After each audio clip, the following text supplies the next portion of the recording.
Welcome everyone. Good morning, afternoon and evening. Today is Sunday. We are on the last day of our weekend and we have to go back and check our, at this point, weekly recap of the raid.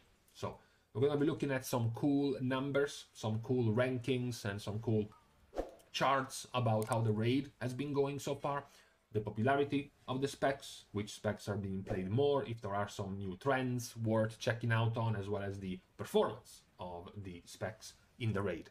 As you know, it's just been a couple of resets since we have gotten the double legendary, so we are getting more and more of the results with this last borrowed power being available to all of the specs. We're also getting the, changes that go by week depending on how many guilds, how many players are killing each boss, because of course it depends a lot on the damage profile. For example, perhaps one day guilds are progressing on Skolex, which is a pure single target fight, and then a couple of weeks later they are progressing on Prototype Pantheon, which is a cleave and AoE even fight. So that is going to bring different results for different specs depending on what they are good at in doing damage. So for this week, our recap has to start as usual from the popularity of the specs.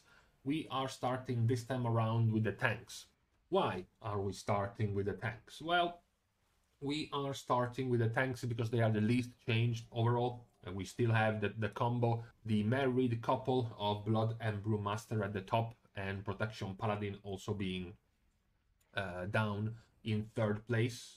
More, there is a more stark divide now between the top two and the bottom. There is also even more stark divide between the Prot Paladin and the rest. As we said before, the split is quite clear between the top two, the third one, and then the other specs at the bottom. The situation also doesn't change that much in Heroic either. We have pointed this out multiple times at this point. You should have been a good student and remembered my lessons, which is the fact that Protection Paladin is still a very, very popular tank in Heroic, even if it's not the main pick in Mythic Raiding. It is still very popular. When we go over to the healers, the situation trends towards what we have looked at the last time. Much like we pointed out last week, the heroic population of Holy Priests just surpassed Resto Shaman. This time around, the gap is a little bit larger. And at the same time, the gap between Resto Shaman and Resto Druid is a little bit tinier. This is another one of the popular specs, despite not being very meta or absolutely meta, similar to Prot Paladin in the raid. This goes for healers, this goes for Restoration Druid. That is the other spec that is very popular despite not being as flavor of the month as some of the other healers. The rest of the trends in Mythic follow the similar patterns of last week, just a little bit more, extreme. So the situation now is that Holy Priest is still the clear first in terms of popularity in Mythic Raiding, followed closely by a close fight between Holy Paladin and Restoration Shaman for second place. As we can see, it's about 500-ish logs that Holy Paladin is ahead of Resto Shaman. Behind them, there is a healthy population, a healthy representation of Restoration Druids, quite a lot, much more than last tier. So if you are a Resto Druid, you should be happy about the situation right now, at the very least compared to Sanctum. And then at the bottom, you have Mistweaver and Discipline Priest. Now, with the healers done, there is what is left is the popularity of the DPS specs. So, from last week compared to last week, the top has remained the same, unsurprisingly. The top being the most populated one is the one that is less prone to massive swings, right? So, Balanced Druid, Demo, Warlock, Fury Warrior, Marksmanship Hunter, and Frost Mage are still in the same positions as last week, even adding Havoc, Subtlety, Enhancement, Shadow, Beast Mastery, Frost, and Fire. You have the same popularity as last week. So pretty much the entirety of the top half of the specs have not gotten any meaningful changes in a little bit over a week of raiding.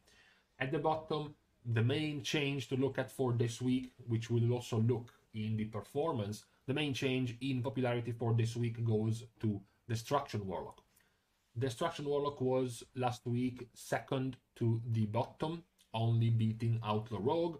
This time around, they climbed 5 or 6 positions, getting closer to Survival Hunter. What is also interesting is that Survival Hunter is not really that popular anyways. We have seen their popularity in Mythic Plus, sure, but not as much in the raid.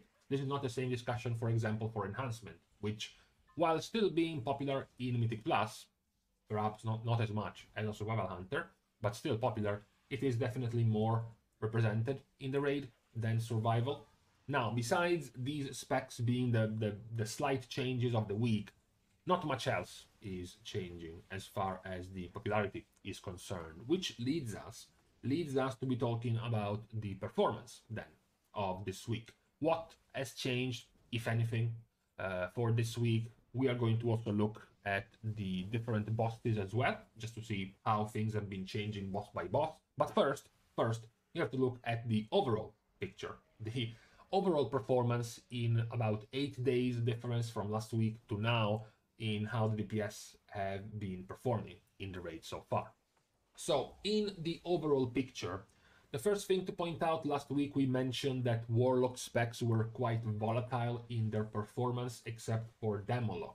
This week confirms it at the very least for Affliction, which drops down to the middle of the pack out of nowhere.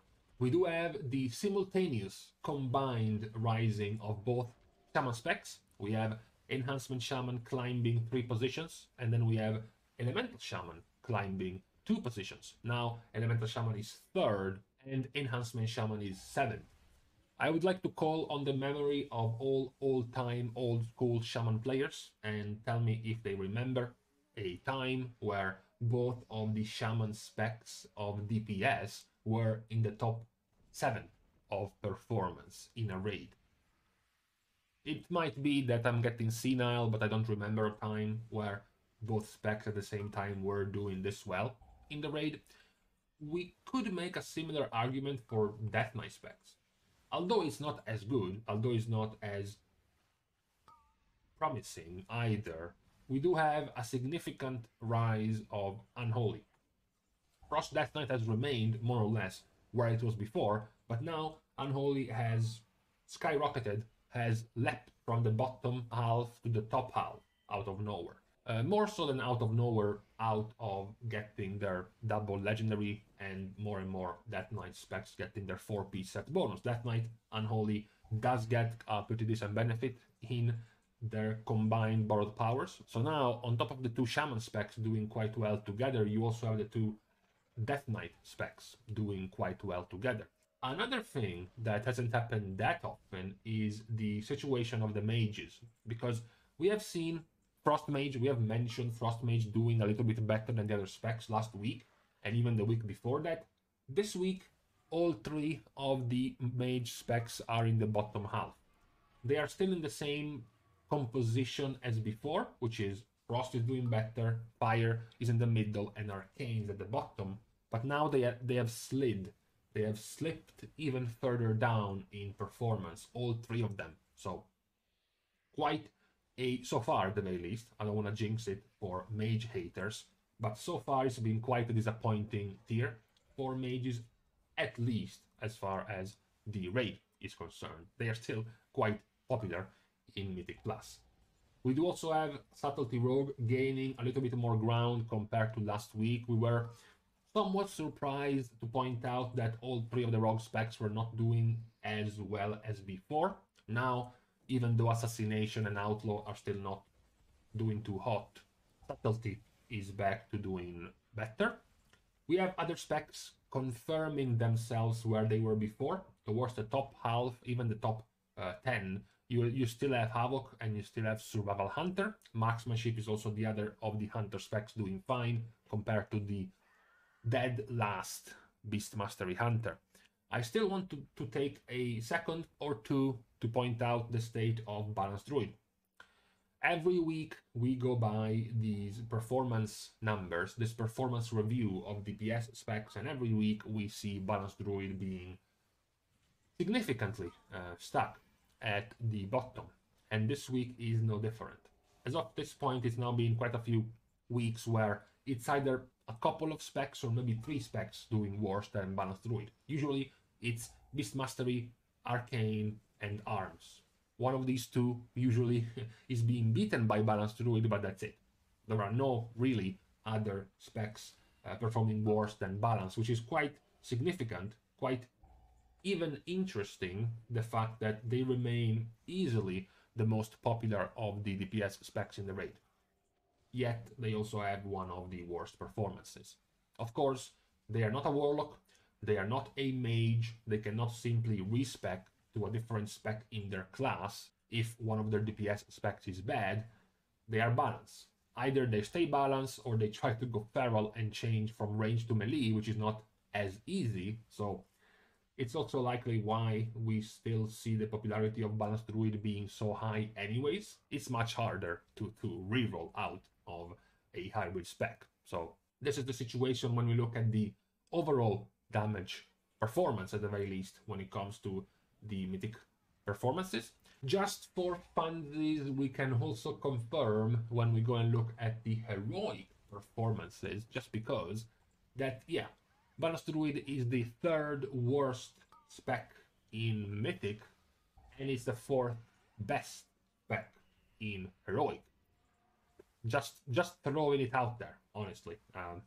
Other specs are still confirming their performance from Mythic, so we can see it's not, you know, there's nothing weird between the jump, between the change from Heroic to Mythic. For example, you have Demonology, which is still at the top. You have Havoc, which is also still at the top. You have Survival, which is also still at the top. You also have specs like Fire Mage at the bottom in Heroic as well. Specs like Beast Mastery, specs like Outlaw, Windwalker, Arms are all towards the bottom in Heroic as well. So you can see the trend of performance between the 2 different difficulties anyways. But, as I said, Balanced Druid is definitely the largest of the jumps in performance between one difficulty and the other. There isn't really any other spec that has this gigantic of a jump. In fact, most of the specs don't jump at all. They more or less maintain their performance, depending on difficulty.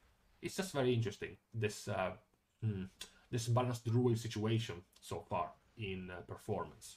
Now, talking about individual performances, remember, I'm gonna mention this again, when I said that, yes, the Warlock specs showed to be performing very, very well, all of them in the raid, but the more safe one was Demo, because the other 2 specs had very, very, very few logs.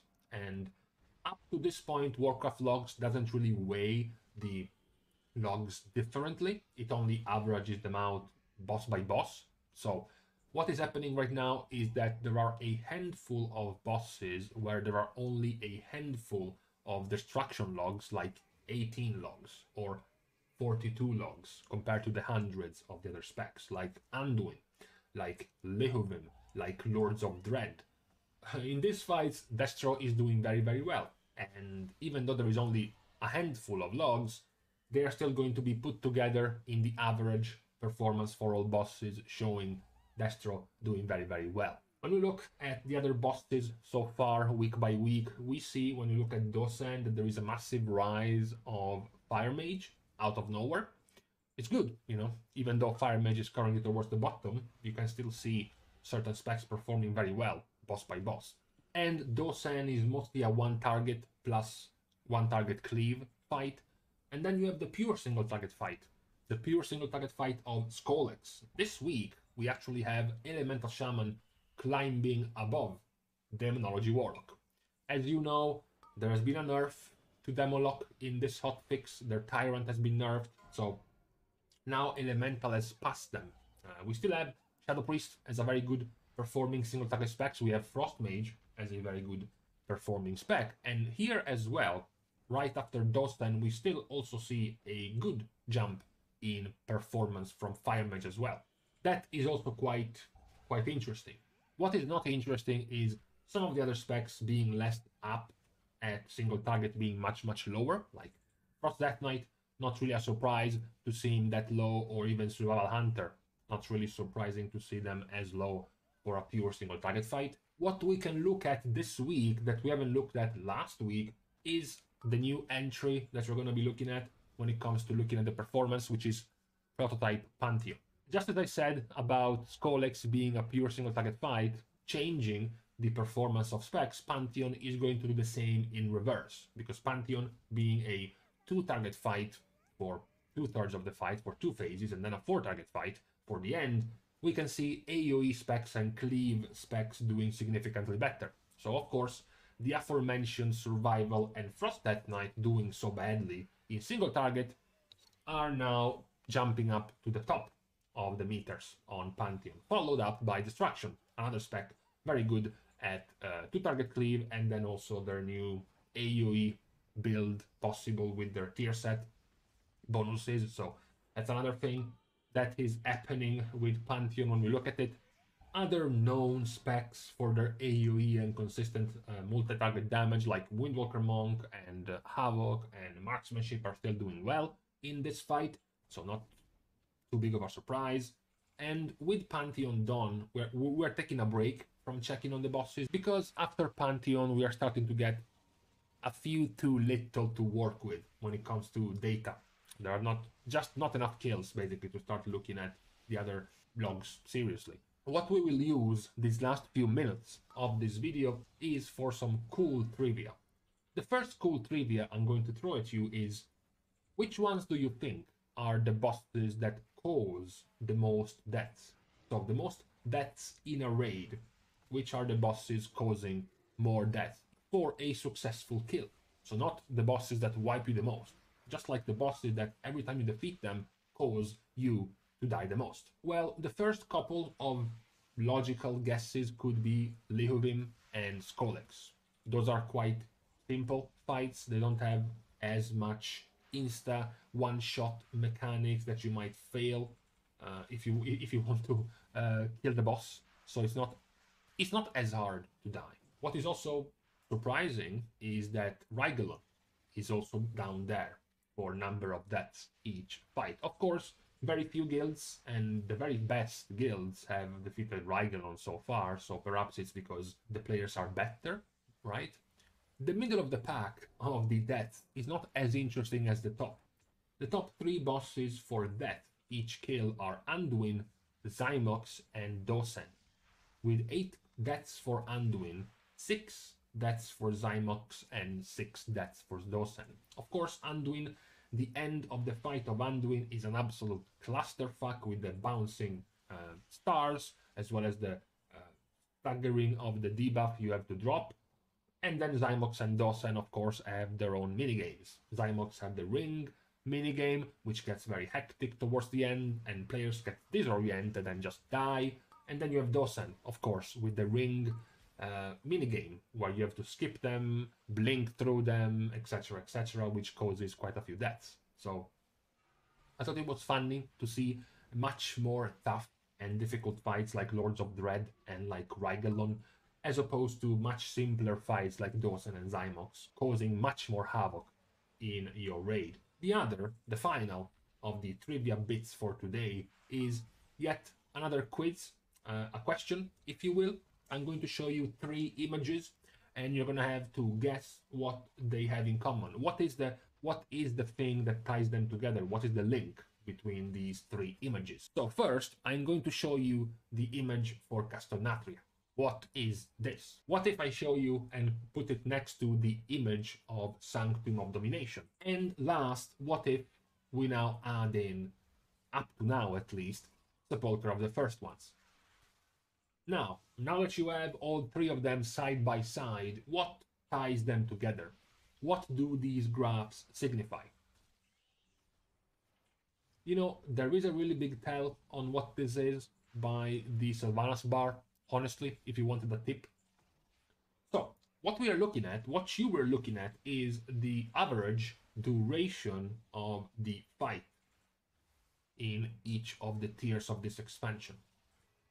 Of course, the average durations of the 2 previous tiers, I have taken the initial patch progress, not the end of the tier progress, end of the tier kills, where boss kills are much faster.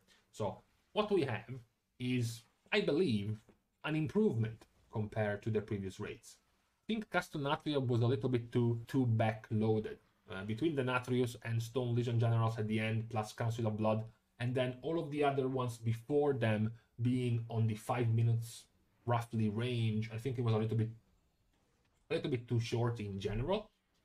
And then Blizzard just went overboard with Sanctum. Because in Sanctum, bosses did get longer as we went by, you know, as we start getting into Fate Scribe and then into Kaltuzad, the bosses are getting longer, but then we enter Sylvanas and it's a disaster. Because it's basically twice as long, over twice as long than all of the other fights in the raid. So that was really off the mark from Blizzard when it came to the Sylvanas duration. So instead I wanted to look and congratulate the current average duration of fights. Of course, we are still on the high end of duration, because even though I took the durations of Castonato and Sanctum in the first patch, there were still many more guilds killing those bosses and making the boss kills with more gear, more boss nerfs, so they were a little bit shorter. So now the bosses here in Sepulcher are a little bit longer in time, but I like the growth. I like the 5 minutes for Skolex, into the 7 minutes for Alondrus, into the 10 minutes for Anduin. I think so far we have seen a good progression when it comes to the length of the boss fights. We already know, luckily, that the Jailer and Anduin are not going to be as long as Sylvanas, but they're going to be at a healthy-ish 10-minute mark fight. I know 10 minutes is kind of long, but it's kind of fitting for an end boss.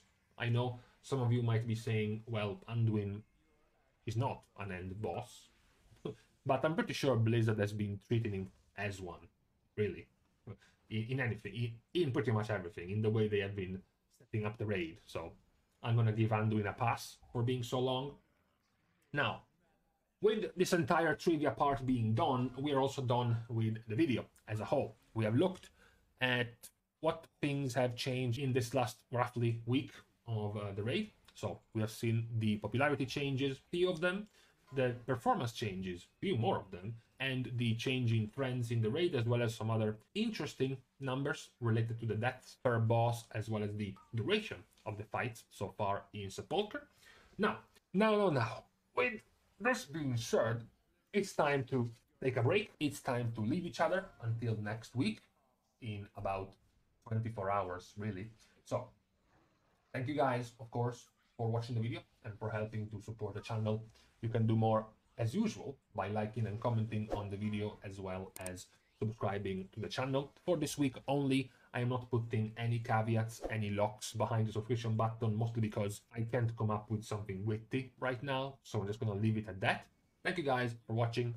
See you guys soon, and in the meantime, I'm really hungry. I know I should have eaten before starting all this. Bad idea.